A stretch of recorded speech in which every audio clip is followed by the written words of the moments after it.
Okay, so finally, let's get some measures of center here. We'd like to have some more columns on the end. Maybe you have them in yours. I need some. So what I'm going to do is I'm going to highlight a few columns here. I'm clicking and dragging across these column letters. Then I'm right-clicking and insert for right. This just gives us some extra columns to deal with here. And then in those, I'm going to write mean, which is the average. I want the 10% trimmed mean. I want the weighted mean, and I want the median. So I want these all for my percent in poverty. Um, give myself just a little extra room there so it looks nicer. And let's go ahead and select this portion, go to our column borders, and click full borders. So we're giving ourselves a little chart here with the different measures of center. And then your next task is to just go ahead and figure out what those measures of center are.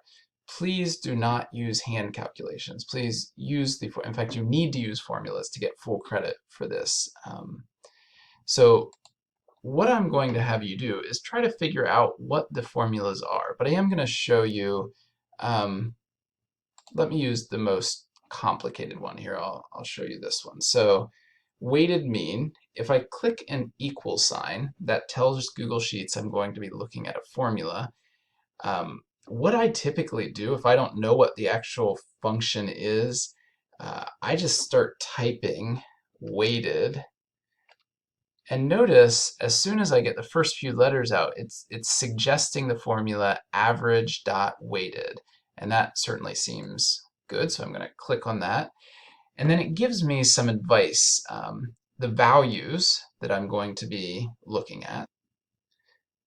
So for me, I'm going to be working with this percent column that I've created because this is a little more accurate than column E is. It should be about the same, but it is a little more accurate. So that's what I'm going to be working with as my values. The weights, if you watch the video on weighted averages, some counties have many more people than others. For example, in Ohio, Cuyahoga County has Cleveland in it. Franklin County has, I think, Cincinnati. I should really know that. Um, but then there's little counties like Adams County that's tiny. So this amount of poverty, this 18.1% of poverty in the Cleveland area, we want to weight that heavier than the 22.6% that are living in Adams, just so that we can get a more accurate picture of what's going on in the state as a whole.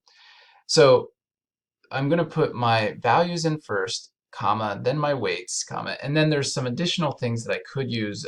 I don't need to in this case. So values, I'm going to click here on G2. I'm going to use my scroll bar there down, hold Shift, click right here, and that gives me G2 through G89. I'm going to put a comma.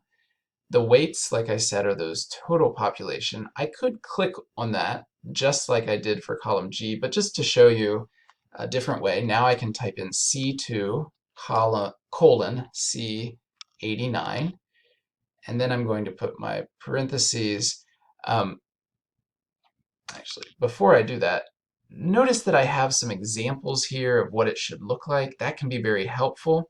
In my case, because these are in square brackets, that's optional, so I don't need to have these little portions hanging out. So I'm going to now press right parentheses and enter, and now I have a weighted average here. If it doesn't work out, like you start typing a formula and nothing appears, like trimmed mean actually will appear. But if there's something like that, do a Google search. Like if I'm trying to find geometric mean, how do I find geometric mean in Sheets? And it'll turn out to give you the formula, which is very logical. If you would have started typing geometric mean, it's there. We're not using geometric mean here, but for example. So you're going to figure out these other 3 formulas, and then once you do, you're going to highlight all of them.